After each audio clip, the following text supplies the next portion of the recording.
The very word secrecy is repugnant in a free and open society, and we are, as a people, inherently and historically opposed to secret societies, to secret oaths, and to secret proceedings. We decided long ago that the dangers of excessive and unwarranted concealment of pertinent facts far outweighed the dangers which are cited to justify it. Today, no war has been declared, and however fierce the struggle may be, it may never be declared in the traditional fashion. Our way of life is under attack.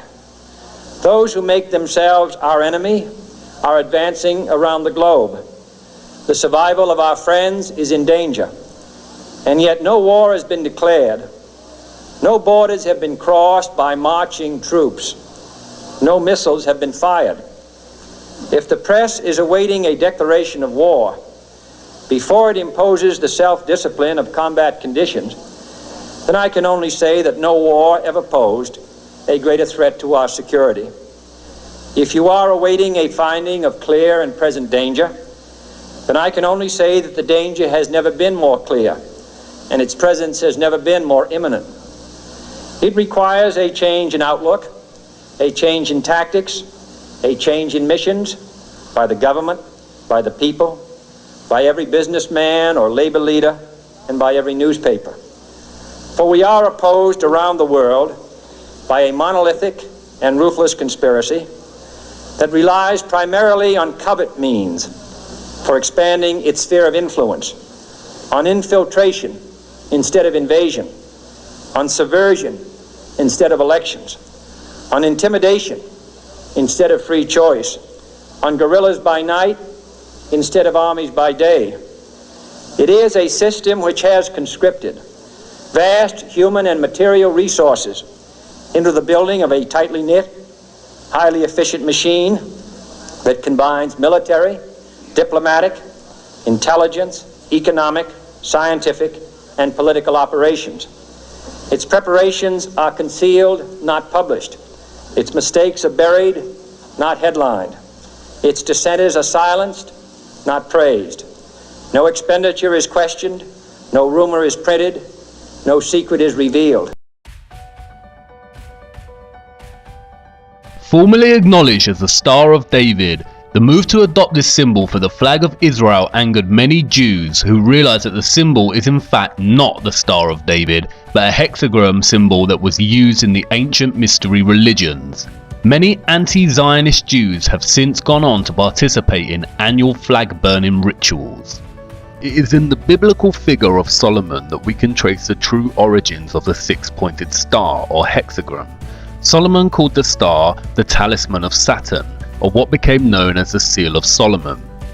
As we see, the bull's head is enclosed in a six-pointed star and surrounded by the letters composing the name Remphan, the planetary genius of Saturn, according to the alphabet of the Magi. The bull represents Moloch worship, which we will look at shortly, but first we need to examine two passages from the Bible that provide more detail on Solomon. Kings 11, 1-5 in the Bible features this passage. But King Solomon loved many foreign women, as well as the daughter of Pharaoh, women of the Moabites, Ammonites, Edomites, Sidonians, and Hittites, from the nations of whom the Lord had said to the children of Israel, "You shall not intermarry with them, nor they with you. Surely they will turn away your hearts after their gods." Solomon clung to these in love, and he had 700 wives, princesses, and 300 concubines, and his wives turned away his heart.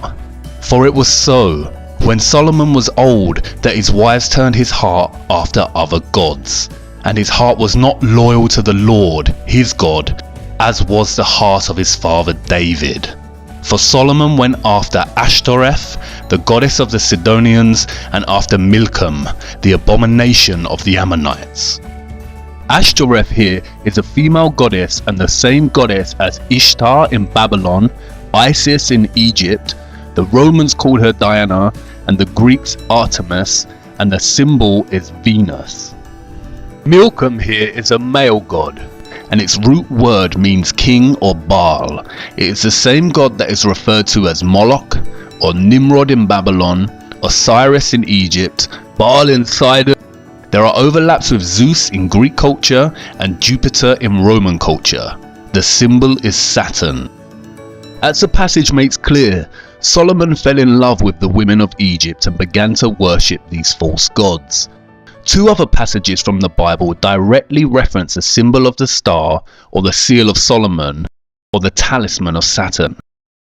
But ye have borne the tabernacle of your Moloch, and Chion your images, the star of your God, which ye made to yourselves. In another passage, just before being stoned to death by the Jews, Stephen accused the Jewish leaders. And you took up the tent of Moloch, and the star of your god Remphan, the figures which you made, in order to worship them. As you see, the star in the Bible is directly correlated with the god Moloch and Remphan. Remphan is another word for Saturn.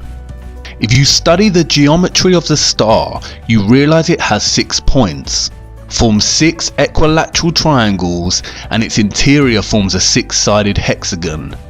The 6 points, 6 triangles, and 6 sides of the hexagon equate to 666, the specific number that the Bible designated as the mark of the beast, or Lucifer's number. As Revelation states, "Here is wisdom. Let him that hath understanding count the number of the beast, for it is the number of a man, and his number is 666. Kings in the Bible specifically link Solomon with this number. Now the weight of gold that came to Solomon in 1 year was 666 talents of gold.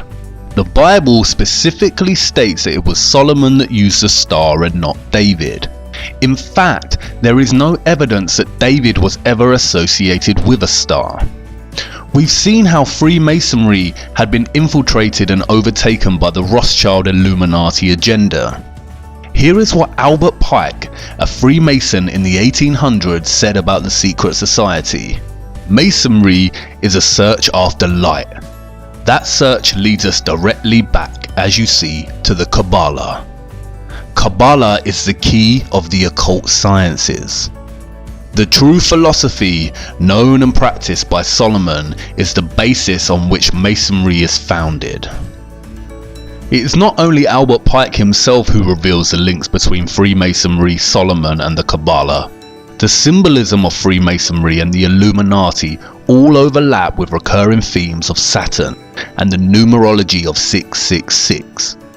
You see, what Pike is really referring to here is the occult practices of Solomon that are traced back to ancient Egypt and Babylon, and that secretly worship the god of Saturn, or otherwise known as Moloch, or Baal, or Nimrod. In 2012, NASA released yet another CGI image, this time of Saturn's North Pole. In addition to looking very fake and absurd, the image presents the world with what is termed as Saturn's hexagon. As you can see, when connecting the lines within a 6-sided hexagon, it produces other shapes. First that of a cube by joining 3 lines, and then that of a 6-pointed star or hexagon by joining 6 lines. Studying the root word of Kabbalah, I soon realized that Kaaba in Arabic means cube and Allah means God. Therefore, the literal translation of Kabbalah in Arabic means cube God. And then it dawned on me, I had seen the cube before. In fact, I had seen it everywhere. Here is the cube, or Kaaba, in Mecca that forms part of Muslim worship. As you can see, those worshipping the cube form circles around it, much like the rings of Saturn. Here are Orthodox Jews in their morning prayer, using the tefillin, or the black cube with scrolls inside attached to their foreheads. Here is the Pope with the 6-pointed seal of Solomon on his hat. Interestingly, if you take the 2D shape of the crucifix and begin to fold it into a 3D shape, it produces a cube. In Hinduism, the hexagram is more commonly known as Shakon. It is the union of Shiva, who represents the male, and Shakti, who represents the female. Hindus also refer to Shiva as Kabbalah Ishwara, the Lord of the Kabbalah. And did you know that there are huge monuments to the black cube throughout the world? Here is the 9/11 memorial from above.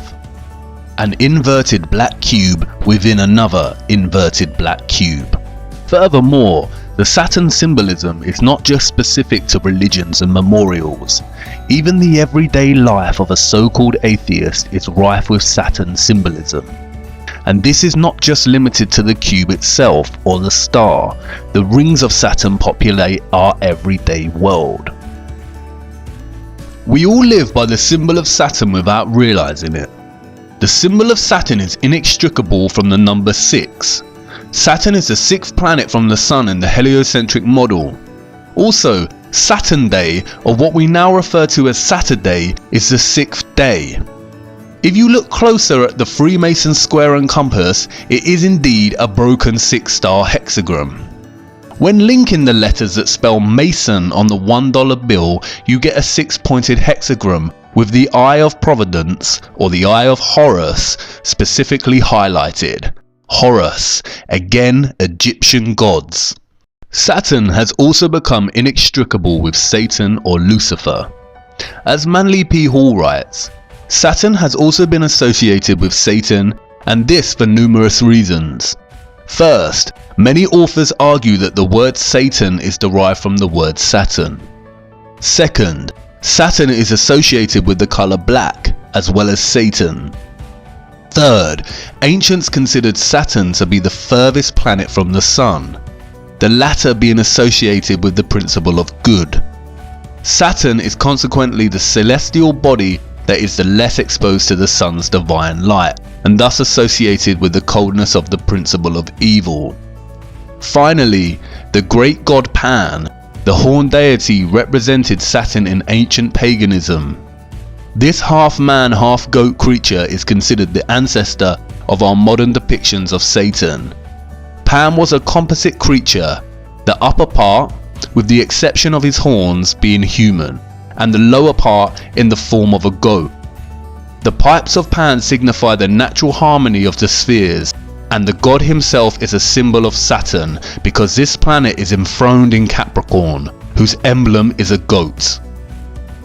The pagan Pan also has other guises such as Baphomet, the half-goat, half-human who has associations with Satan and Moloch.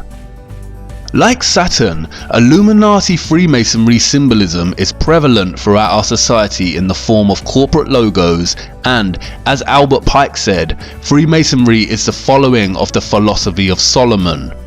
It is also inextricable from the symbolism of Satanism. Here are some of the most recognized corporate logos we come across in our society today. Rebranding of old Masonic symbols and the emphasis on 666. 666, or the mark of the beast, is repeated throughout corporate symbolism. For instance, World Wide Web, or WWW in Jewish gematria, is 666. It is also used for the logo of the Monster energy drinks. It is also a recurring motif along with the single one eye of Providence. Many celebrities and politicians have been photographed making the 666 hand sign around the eyes. The sign forms a 6 and the 3 fingers indicates 3 score, or in other words, 666. Zechariah 11:17 mentions the eye in specific reference to straying from God and into Satan worship. Woe to the idle shepherd that leaveth the flock. The sword shall be upon his arm and upon his right eye. His arm shall be clean dried up, and his right eye shall be utterly darkened. And as we see again, many celebrities and famous people covering one eye, a gesture paying homage to the Eye of Horus, the Eye of Providence, and the darkened right eye of Satan. We also see many make the Horn of Canuto hand sign representative of Satan.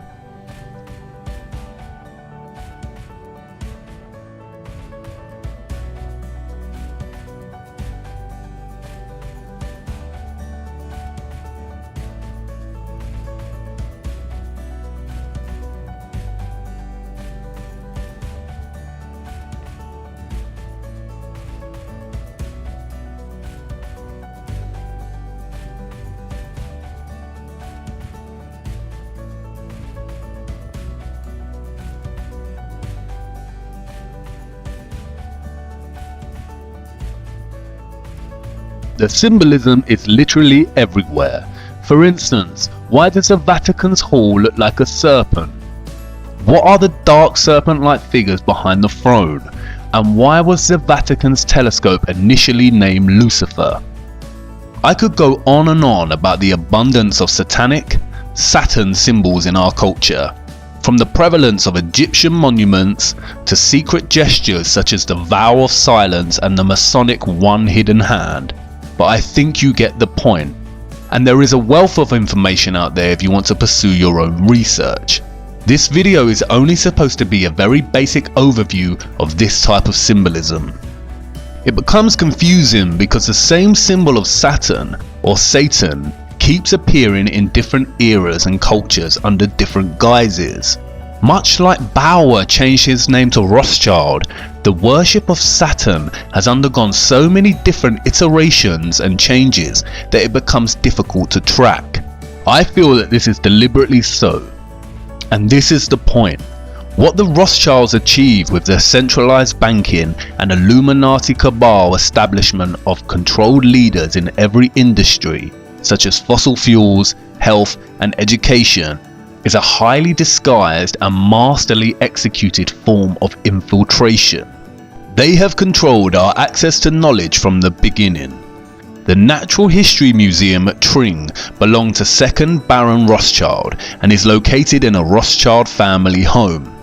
The League of Nations organized the inception of the Central Natural History Museum. E.L. Rothschild Limited, a private funded family investment company and established by Sir Evelyn de Rothschild and Lynn Forrester de Rothschild, oversees a variety of Rothschild's global investments. The company currently has interests in media, real estate, agriculture and luxury goods, with a significant previous positions in financial services, technology and communications. They even own 70% of Weather Central and all of its communications. As of today, the Rothschilds own over 160 central banks and control the finances of the majority of nations on Earth. In the year 2000, there were only a few countries that did not have centrally established banks. Any nation that resists their desire to control is demonized through the media and is usually bombed under the pretense of war or terrorism. Is this starting to make sense yet? As we saw in the previous episode, all wars are deliberately choreographed, as are all politics. The opposing forces of the political left and right is all theatre to produce the illusion of choice. They are all players on the world stage whose autonomy and real governing power is limited by the elite powers such as the Rothschilds. It is the same with corporations, products and the media. The illusion of choice, when in fact they are all owned by the same top of the pyramid companies that are in the pockets of the Rothschild elite. You can discover this yourselves by just following the money. The primary aim of the Illuminati cabal is to establish Novus Ordo Seclorum, as stated on the $1 bill, and which means a new order of the ages, or a new world order. The agenda of this order is to establish a globalist one world government, with a world military, centralized banking, health, education and religion. Here we can see the former Israeli president Shimon Peres, a Rothschild puppet, meeting with the Pope to discuss uniting all religions under one world religion. And I can bet you that the one world religion would carry the symbol of Saturn. Again, I will not go into much depth about globalism and the New World Order agenda. There is a wealth of material on the internet if you are interested. The Rothschilds and the Rockefellers are just one of the many governing cabal elite families that run and rule our world. Doing justice to the complexity of this would require its own video series. My main objective is to give you a brief overview of the Rothschilds power complex and its grip on our world, and to show you the prevalence of satanic symbolism that stems from this power complex, as it is the key to understanding the lie behind the heliocentric model of the Earth, and why they would deliberately hide that our Earth is a flat, disc-like plane. Despite being studied and used by different Jewish sects today, the Kabbalah is not exclusively Jewish. It has ties that go beyond Judaism.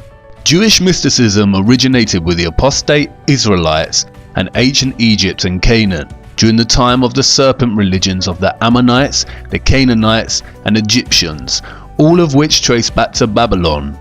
And, as I have shown you, this is evident in the symbolism. Does this mean that Orthodox Kabbalah Jews secretly worship Saturn or Satan? No. What the Rothschilds and their puppets have successfully achieved is a worldwide worship of Saturn or Satan in its various guises through deception and infiltration without the world knowing it.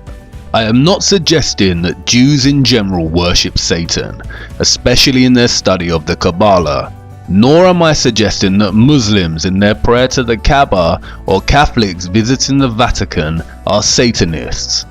I am showing you that without actually knowing it, we are all in some way giving our energy and worship to this satanic lineage without realizing it. Even if you're an atheist, the black cube and Saturn rings are so prevalent in your life you may wear clothing with the symbolism on without even realizing. It is now important to return to the Big Bang.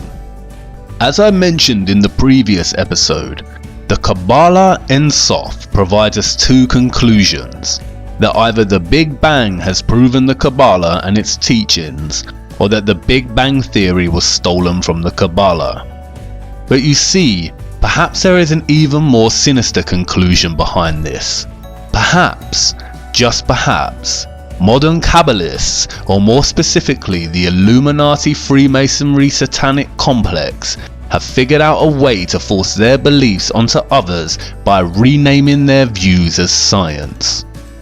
Perhaps atheism is not atheism at all, but a deceptive form of Satan-Saturn worship, which encourages people to forsake the idea of God and creation and adopt randomness, nihilism, or the idea of nothingness, and is achieved through none other than widespread institutional control and infiltration of the sciences via the Rothschilds, Rockefellers, and other puppets.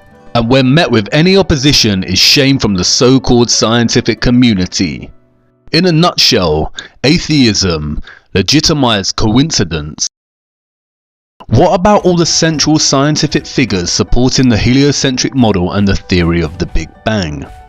Well, here is a photo of Zionist Albert Einstein dining with Lord Rothschild. Isaac Newton was a Freemason and had a keen interest in the occult. And all big NASA figureheads and astronauts are Freemasons and openly display this, as does Neil deGrasse Tyson. There exists an organization called the Anti-Defamation League, which serves as an instrument to try and convince everyone that any mention of the Rothschilds and their allies is an anti-Semitic attack on all Jews. This is given historical weighting by the Rothschild choreographed Holocaust and also controlled by the Rothschild-Rockefeller media complex. All major mainstream media outlets can be traced back to their control. As David Rockefeller stated at the Bilderberg Conference in 1991, we are grateful to the Washington Post, the New York Times, Time magazine and other great publications whose directors have attended our meetings and respected their promises of discretion for almost 40 years. It would have been impossible for us to develop our plan for the world if we had been subjected to the lights of publicity during those years. But the world is now more sophisticated and prepared to march towards a world government. The supranatural sovereignty of an intellectual elite and world bankers is surely preferable to the national autodetermination practiced in past centuries. The official controlled narrative states that the Rothschilds are Jews.